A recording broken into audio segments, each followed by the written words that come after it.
Hello, everyone, and welcome to the Smashi Business Show. Today is Tuesday, May 6, 2025. I'm Abdul Majid Awan. And I'm Warid Ahmed, and we have a great show for you today. Now, today we're going to be discussing how, firstly, Trump's Gulf itinerary has finally been revealed. He's going to be in Riyadh in May 13th, Doha in Qatar in May 14th, and Abu Dhabi in May 15th in the UAE. Secondly, we're also going to discuss how Shark Tank Dubai Season 3 has launched with some star investors and new bold entrepreneurs that are going to be included. We're also going to be discussing how Cairo's MoneyFellows has raised $13 million to expand its digital savings circles beyond Egypt. And finally, STV launches a $100 million fund to support Saudi tech startups. And now finally, Egypt's Rabbit launches in Saudi Arabia backed by regional investors. First thing first, the biggest story of the day, Trump's Gulf itinerary has been revealed. US President Donald Trump will begin his Middle East tour in Riyadh on May 13, then visit Doha on May 14, and conclude in Abu Dhabi on May 15. That's according to a report from Axios. The timing of the trip is notable. It coincides with high-level economic and defense announcements. Now, in Riyadh, Trump is expected to attend the Saudi-U.S. Investment Forum, an invite-only gathering where multi-trillion-dollar deals will be discussed. Sectors in focus include energy, minerals, artificial intelligence, healthcare, and advanced manufacturing. Now, the forum is a part of a wider efforts to deepen economic cooperation between Washington and the Gulf. And the visit also aligns with the proposed $100 billion arms deal between the US and Saudi Arabia, one of the largest in American history. This was reported by Reuters. Saudi Arabia has already pledged $600 billion in investment into the United States over the next 4 years. Meanwhile, the UAE plans to invest $1.4 trillion in the US over the next decade. Now, the Gulf tour also interestingly comes just after a major real estate announcement in Qatar. Now, Qatari DR and Dubai-based Star Global have unveiled plans for a $3 billion Trump International Golf Club and Villas project in Siasma, 40 kilometers north of Doha. Now, the development includes resorts, an 18-hole golf course, a marina, and a retail space. Qatari DR will manage the project. It follows Dar Global's earlier launch of the Trump International Hotel and Tower in Dubai, said to be one of the city's tallest at 350 meters. It marks the fifth collaboration between Dar Global and the Trump organization. Now, I think what's interesting here is the fact that he's visiting Saudi first. I think, because if you take a look at it, he's visiting Saudi first in May 13th, May 14th is Qatar, and May 15th is the UAE. He has already signed a $1.4 trillion deal with the UAE, which they're going to be investing over the next decade. So I think for him, the main focus is, I need to make sure that I walk out with that $1 trillion that I asked for in Davos when I reach Saudi. Yeah, he's coming here for money. He will get money because it is the capital of the region right now. The whole world's capital is like concentrated right now in the Middle East. Saudi, UAE, Qatar, Kuwait, to an extent, Bahrain, Oman. Everyone is doing good. And that takes us to our second story of the day. Shark Tank Dubai is officially back for Season 3. The hit entrepreneur reality show returns to Dubai TV with a fresh lineup of high-stakes pitches, ambitious founders, and heavyweight investors. This season will feature over 77 entrepreneurs from across the UAE and beyond competing for investment from a panel of global business leaders. Now, backed by the Dubai Economic Agenda D33, the show continues to serve as a platform for driving innovation and attracting foreign investment. Now, in Season 2 alone, more than 31 million dirhams were invested across 27 ventures, highlighting the real-world business impact of the program. Season's 3 core panel of investors include some of the region's most influential names and the usual suspects: Eli Khoury, Faisal Behlul, and Amira Sajwani. Eli Khoury runs Vivium. Faisal Behlul has a conglomerate of different businesses. Amira Sajwani is the MD of Damac Properties. Together, they bring deep expertise across industries like marketing, healthcare, and real estate. and are on the lookout for the next breakthrough idea. Now, the show will also feature a rotating roster of guest sharks, among them beauty mogul Mona Katan, venture capitalist Noor Suwaid, retail leader Adil Sajan, and entrepreneur Mona Ataya, and US-based investor Matt Higgins. Now, their participation is definitely going to bring a mix of local insight and international capital to the table. And Shark Tank Dubai airs every Monday on Dubai TV with a repeat broadcast on Sundays where Dubai won. The series continues to reflect Dubai's ambition to position itself as a global innovation and investment hub. Even the second season, I remember we did a story on the guest judges, because those are like the main ones, because the main three core judges have stayed same throughout the 3 seasons. But I have realized over the years that the Shark Tank Dubai, doesn't stand up to what actually the Shark Tank is. There is some kind of spark that they're missing. And I've realized that after watching the second season, some parts, I think it's because mainly they do it in Arabic, so it's only for the Arabic word.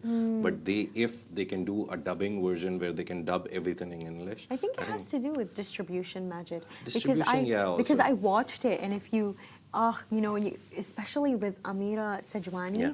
oh man, she's so empowering. That even the way that she's speaking, it's really entertaining. I think it's the fact that I saw, I think it was streaming on OSN.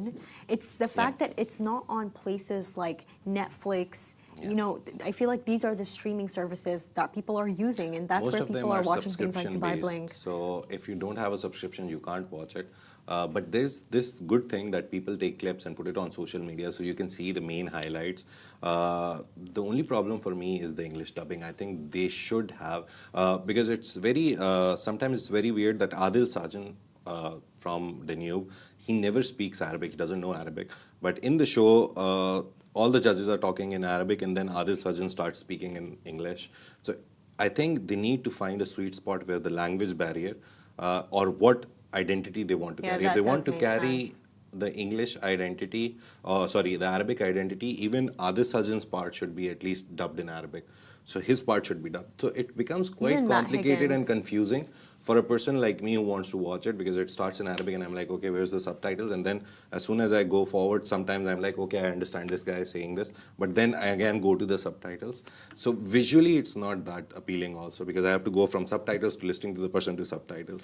So they're trying. It's just the season 3. Soon enough, I think they will bring it into something better, or maybe use dubbing. And talking about startups and entrepreneurs and all those, MoneyFellows, the Cairo-based fintech digitizing traditional savings group, has raised $13 million in a pre-series C round. The round was led by Morocco's Almada Ventures, an Include fund with participation from Partech Africa and Commerce Ventures. This brings the startup's total funding to over $60 million. Now, unlike most digital lenders in Africa, MoneyFellows has scaled with almost no debt. Now, it operates a modern version of ROSCAs, rotating savings and credit associations, connecting users in trusted financial circles. Now, the app allows users to either borrow early or save toward a payout, using behavioral and credit data for matching. And CEO Ahmed Wadi says the company has reached profitability in Egypt while lending billions of Egyptian pounds with minimum working capital exposure. Today, only 7 to 8% of active circles require the company to fund an unfilled slot.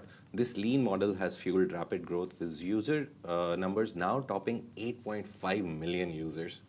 Now, MoneyFellows now plans to expand beyond Egypt, starting with Morocco later this year. Now, the country shares strong informal savings traditions and a digitally receptive population. With regulatory approval secured, the fintech aims to replicate its model across North Africa and South Asia. And the company has already partnered with over 350 organizations and facilitated more than $50 million in investments as it prepares for a larger Series C round, because this was pre-series, so they will go for a Series C round.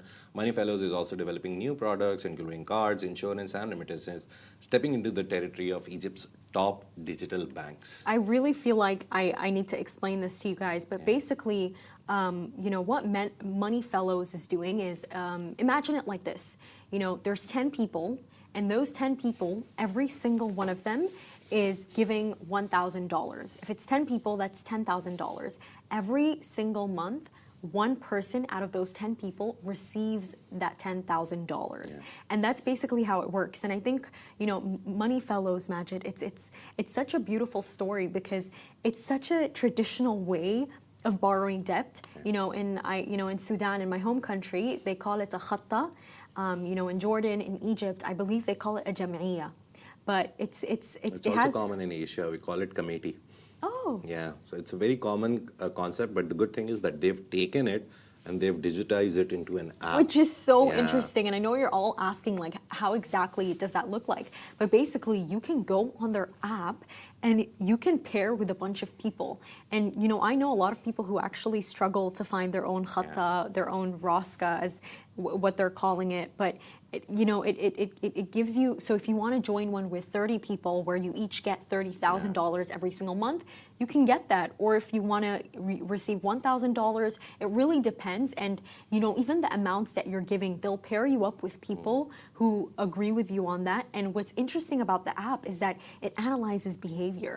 So if you're someone who does not pay on time, probably, or, you have a way of, they'll analyze that and they'll pair you with people like that. And I think for me, hearing that MoneyFellows has become profitable, that's such great news because they took an ancient traditional practice and they digitalized it. And I think that's why this entire startup, that's why it's going to become so successful. In our countries, like in the Asian region, it was also a very big scam model because a lot of neighborhood people who would start this thing be like, okay, let's come together, 15, 20, 30 people.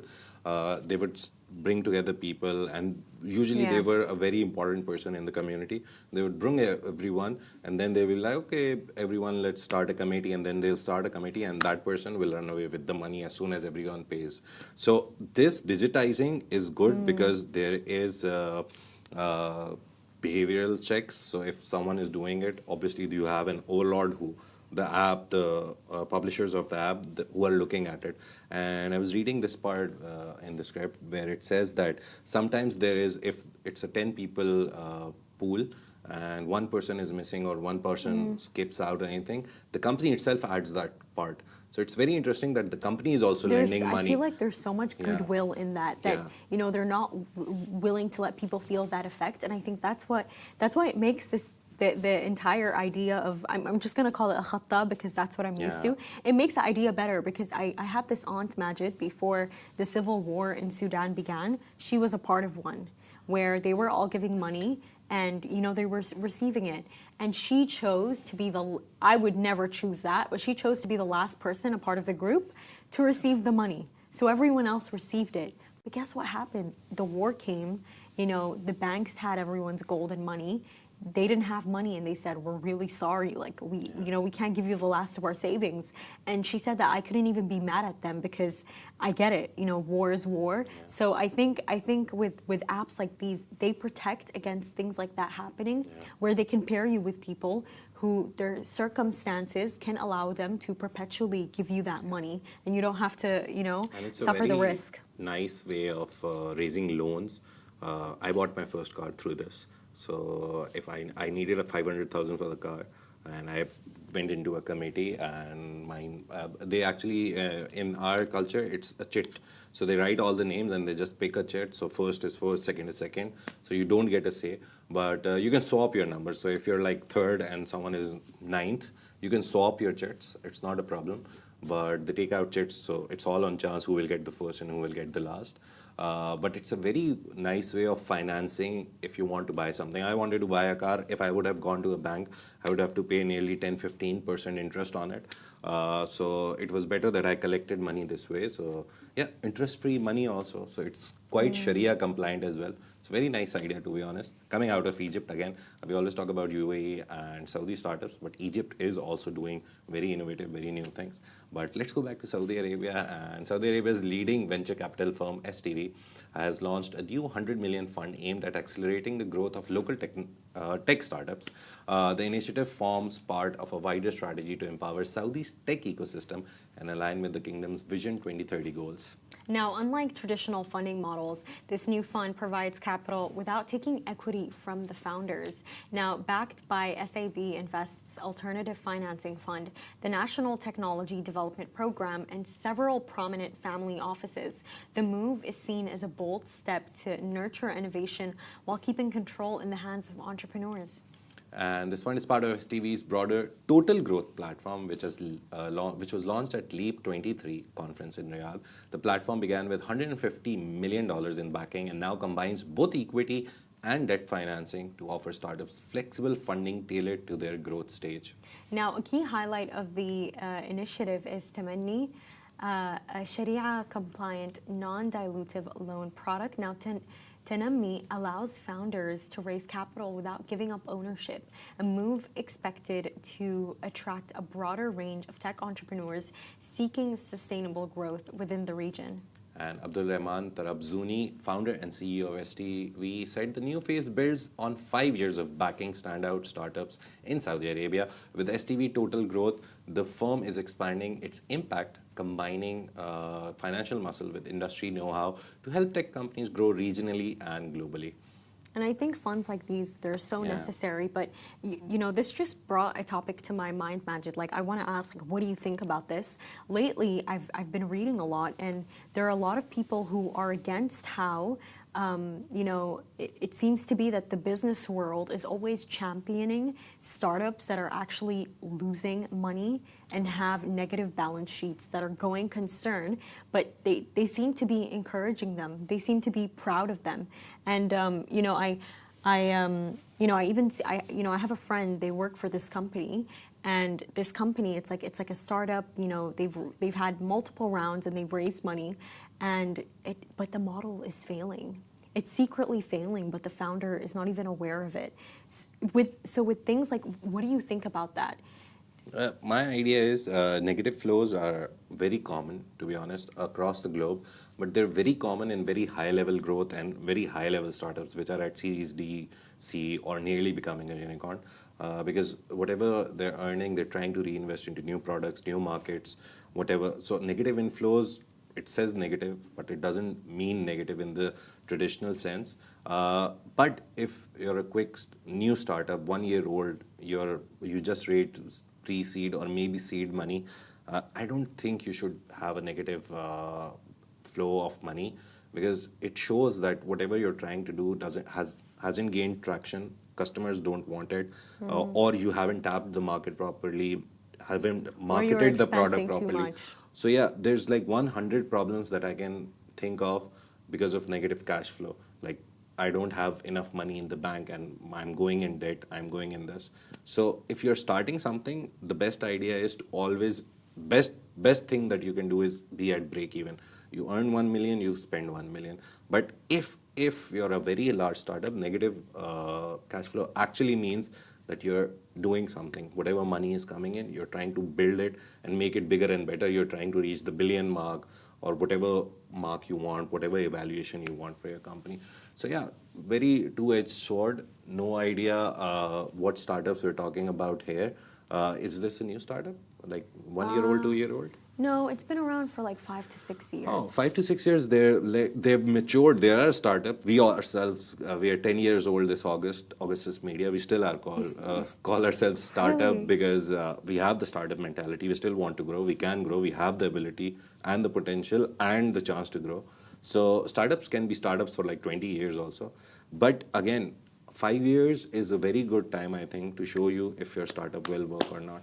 And if it doesn't work, by that time, I think you should pull out. Not pull out in the sense that, okay, let's wrap it up, but try to minimize the expenses and see, or just sit down on the table and find out the problem. So yeah, negative cash flow, not a bad thing, but if it's constant, if it's from the start and it's not going towards a good place, I think even if you don't shut down, just sit down and rethink what's happening. Yeah. But Yes. speaking of startups, Egyptian quick commerce startup Rabbit has officially launched operations in Saudi Arabia, setting up its regional headquarters in Riyadh. Now, the move marks a major milestone in Rabbit's regional expansion strategy and demonstrates growing investor confidence in the company's business model. Rabbit's entry to the kingdom comes with new funding from prominent regional venture capital firms, including Lorex Capital and Global Ventures. While the exact amount of the investment remains undisclosed, the capital will be used to strengthen the startup's technology, logistics infrastructure, and talent acquisition. Now, founded in 2021 by Ahmed Yusri, Rabbit made headlines for delivering groceries and everyday essentials in under 20 minutes through neighborhood-based dark stores and proprietary software. Now, the company is bringing the same promise of speed and efficiency to Saudi consumers. And the Saudi rollout begins in Riyadh, where Rabbit has already activated fulfillment centers designed for high-speed local delivery. The startup has set an ambitious goal of delivering 20 million items across the kingdom's major cities by the year 2026. Now, co-founder Ahmed Yusri says Rabbit's Saudi team is built with local talent, ensuring the service is customized for Saudi households. Now, we're focused on bringing families their favorite items in just minutes, he said. The company sees Saudi Arabia as a key market in its long-term Middle East growth strategy. Now, it's interesting how, they're doing what basically Noon Minutes is doing here in the UAE. It's just Noon Minutes has not expanded yet to Saudi Arabia. So it will be interesting to see.